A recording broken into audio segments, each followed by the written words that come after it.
In this video, I unpacked the most random haul I've gotten so far. That's the way it ends up when you only buy vintage toys from Sweden.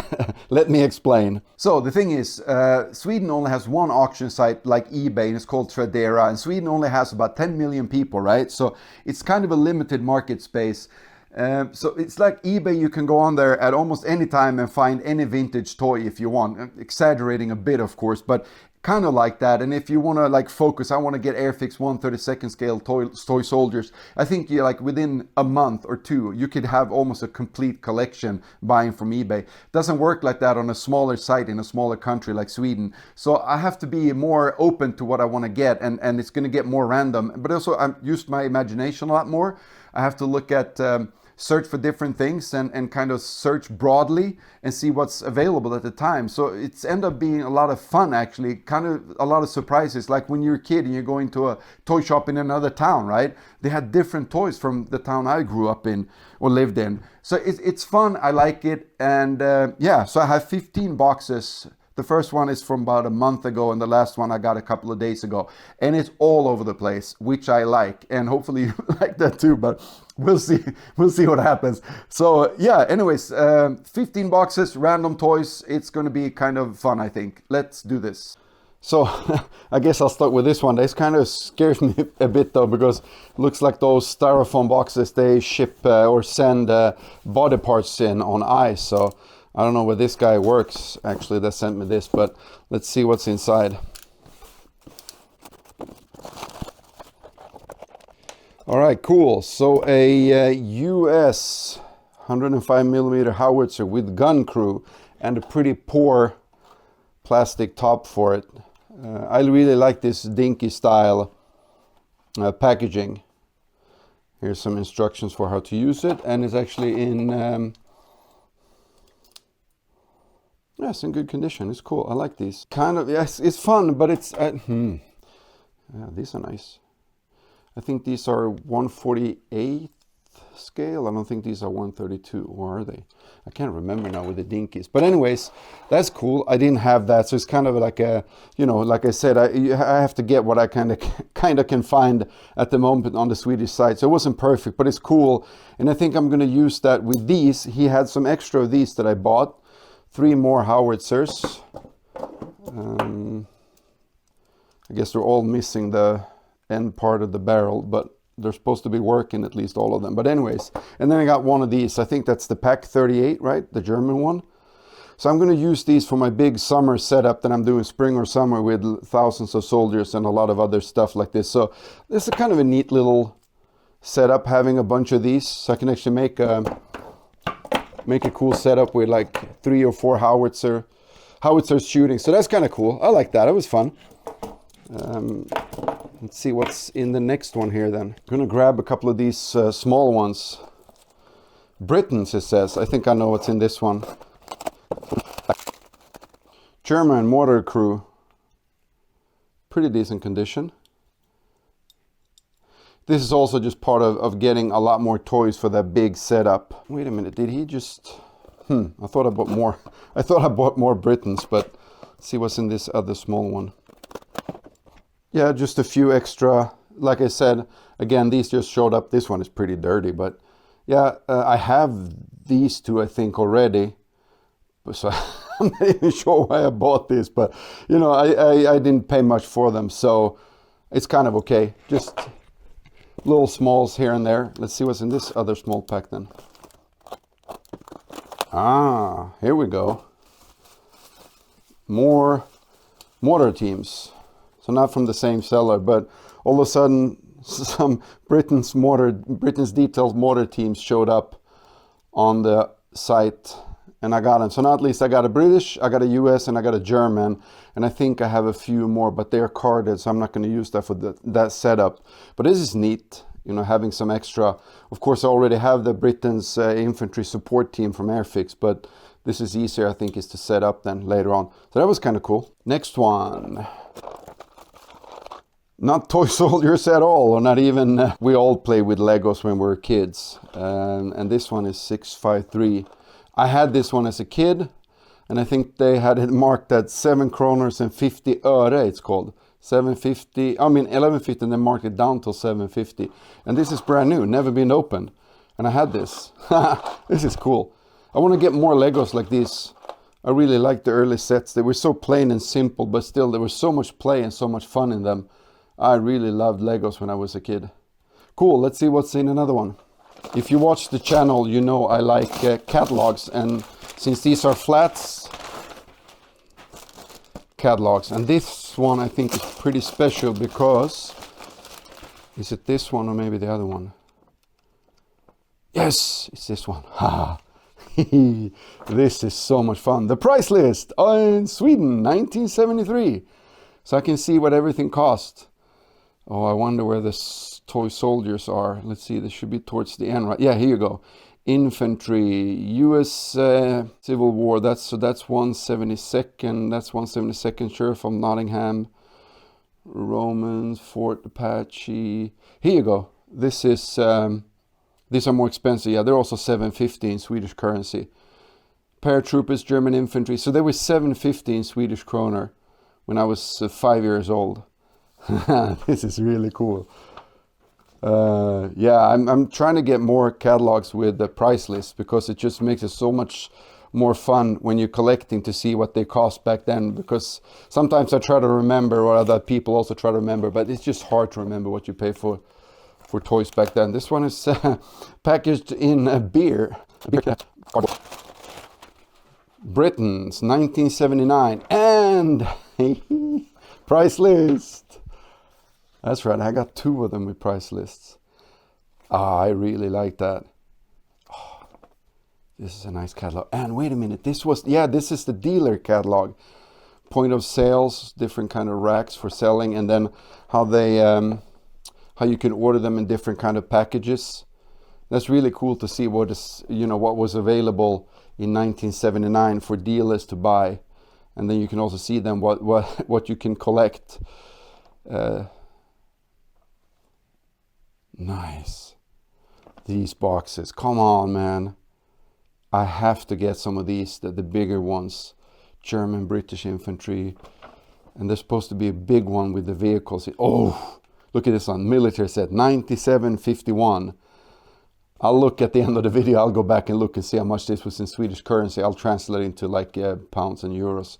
And we'll see what you pay for these now and what you pay for them brand new in the shop. This is, look, the battleground and the bomb building set. I want to get those two. These are so expensive these days. Oh, I love catalogs. It's so much fun. Yes. Another one. Let's see what's in this one then.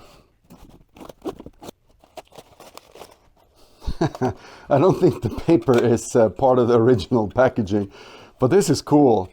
I never had one of these when I was a kid. I have to look inside to see how it looks. Never had one of these. It's kind of strange that they were... I think this is the only Cold War era vehicle Britons did. All the others were World War II. And I mean, I own a Land Rover Defender, so all Land Rovers are kind of special. Ooh, look at that. That's cool. So the driver is wearing a different color shirt than the soldier on the back there. I mean, the packaging of these were so nice back then. I wonder how you get this out.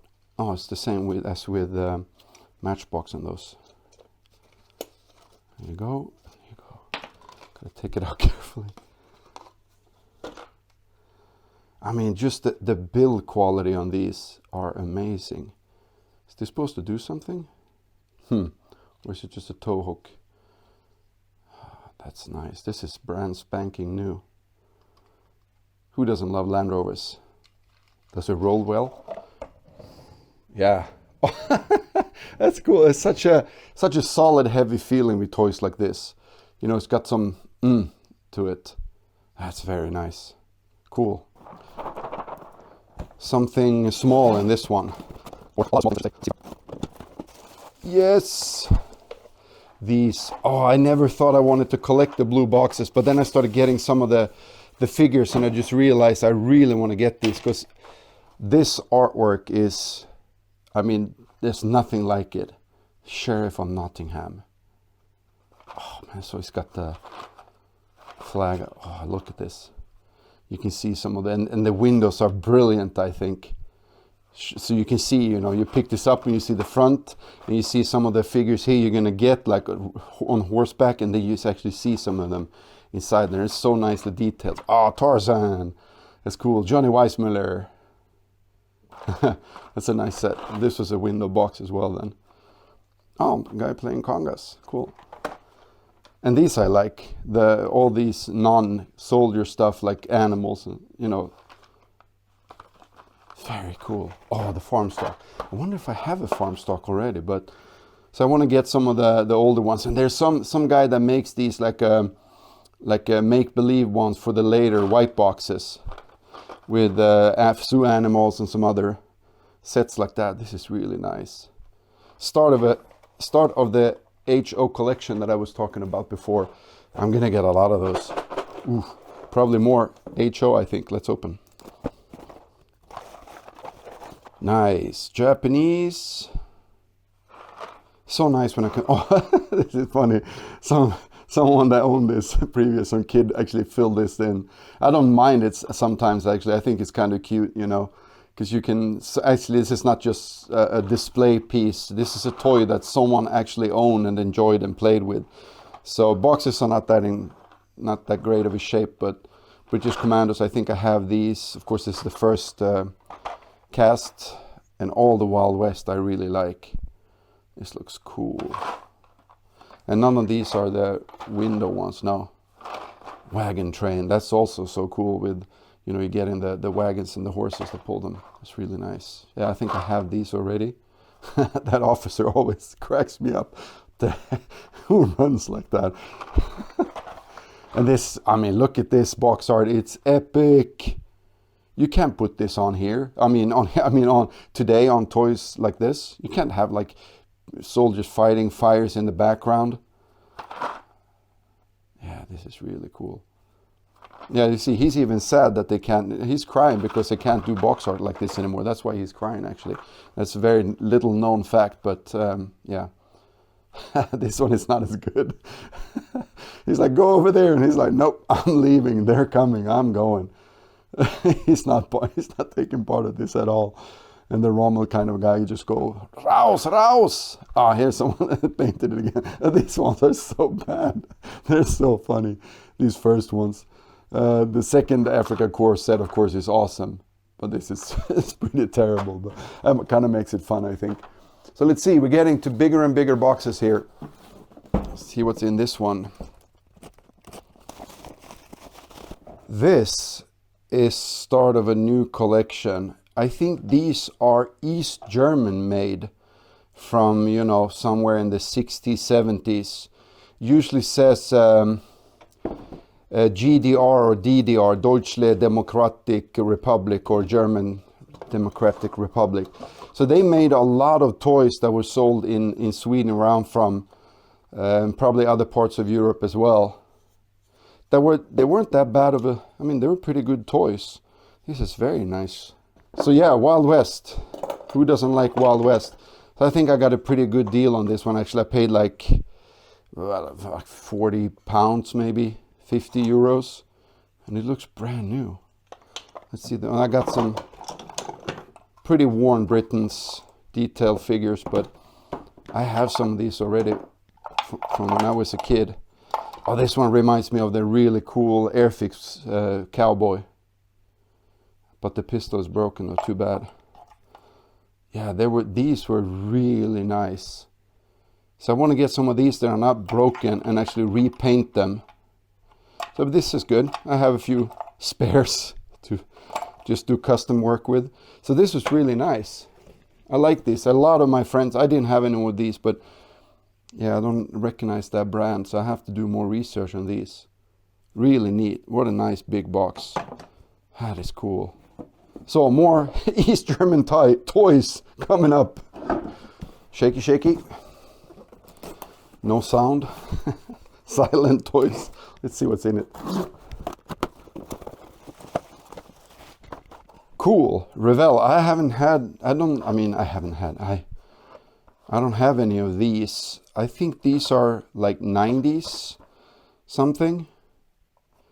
So I just wanted to get some of these. And these were actually not from the auction site. This was from some Facebook group with a scale model someone was selling. So this is going to be interesting to see. Some of these are supposed to be really good. I'll link, there's a site, one 72nd scale toy soldier site that's really good. I'll put a link in the description. And when I looked through their webpage, I kind of decided when these showed up, I should get some of these and have a look at them. Some are supposed to be really good and some are supposed to be really terrible. So these are winter European theater troops. I think these look really good. Oh, this one is cool. With the Tommy gun. That's really nice. Let's see these. Yeah, I mean, these are pretty good figures. I got to read up again what they said about these. I thought some of these they said they liked a lot and were really good figures. So I got a lot of these now. That's fun. new part of my collection, Revell 1/72nd scale figures. Nice. The boxes are getting bigger and bigger. I don't even know if I'm going to be able to open the biggest one with all the toys on the table. Let's see what's in this one. So you know what this is. The Dinky Tank Destroyer. This is probably one of the coolest toy military vehicles made back then. I never had this. None of my friends had this. I don't know if I ever saw it as a kid. If I sounded a bit disappointed when I opened the other dinky ones, because this has been sitting for a while, some of these boxes, and I was trying to look through what I bought, but I couldn't really remember. So when I opened the other dinky, I was like, I bought some nicer dinkies. I was kind of disappointed, but that's because that's these. Oh man. I don't know what to say. I don't think it gets much better than this as far as military toys go. This is so nice. Look at the plastic. This one, a lot of them look like this, yellowed, and this is a modern one, the Chieftain. It's too bad that these were like in 1/48 scale or something like that, because they don't really match these, but yeah, still works though. 2 more to go. Another Wild West fort, but this one is not East German. This should be Hong Kong made. Yeah, made in Hong Kong. I actually had someone talking about this not long ago on the Hong Kong toy Facebook group. This is nice. Let's see if I can show it better. There's so much stuff in it. I'm gonna zoom in a little bit. It's just so much stuff. That's so cool with the Hong Kong stuff. They just add so. It's a cool little wagon with the horses, all Timpo-ish kind of stuff. I'm gonna have to set this up later. This is really, really nice. I like this a lot. A lot of kids had this all over the world. I guess it's like with the blue box. I see those. That's what's his name? Froggy Flips, a YouTuber that from the US. That's kind of a big YouTuber as far as collecting toys, but mostly 80s toys and 90s toys. And he was at Toy Fair, and there was the same parking garage that I have from Blue Box, looking a little bit differently on the box of it, but it was the same thing. So even in the US and in Sweden, everybody had those. Oh, these figures. So I mean, they're not that great. He's got a. Hey Barbie, what's going on? So this guy is actually time travel from the new Barbie movie. So he's in here. So imagine getting this with all these things in here, and you get it for pretty dirt cheap because it's Hong Kong made. Look at that. See in this box. That's cool. It's like toy overload. So I'm collecting more and more Hong Kong toys because I really, really like them. I don't care that the quality is so. I mean, we all, it seems like we all, anywhere in the world, we all had Hong Kong toys. Now for the last big one, I almost have to zoom out a bit. This is a seriously homemade package. I don't know what this is. Well, I know what's in the box, I'm sorry, but I don't know how you... All right, anyways. This is also one of those toys, I think, that that came in many shapes and forms. This one I think is probably like a late 60s, something 60s maybe. I had one, but it didn't look like this, and mine was from the 70s. And this one is kind of nice. This is more, yeah, mine was blue. The gun was blue and everything was blue, but it's the same principle on all of these. Kind of cool. You get your own little shooting range, but it's pretty simple principle. I'll do videos on these later. And you just have an arm connected to the gun. So you move the gun up and down, and the arm moves up and down in here behind the target. And then when you press the trigger, it's a spring. Let's see if it's actually, yeah, it's making holes in it. So it works. So this is a great little toy. I mean, you set it up and shoot it. And actually where you aim is actually where you're going to hit. So you got to have good aim. You got to have good trigger control as well on this. Oh, it's a timer. I see. I didn't have that. You can stop it and you can start it. This is cool. All right, I'm going to stop it. So this is nice. A lot of cool. Oh, I see. All right, cool. So not just center targets you get.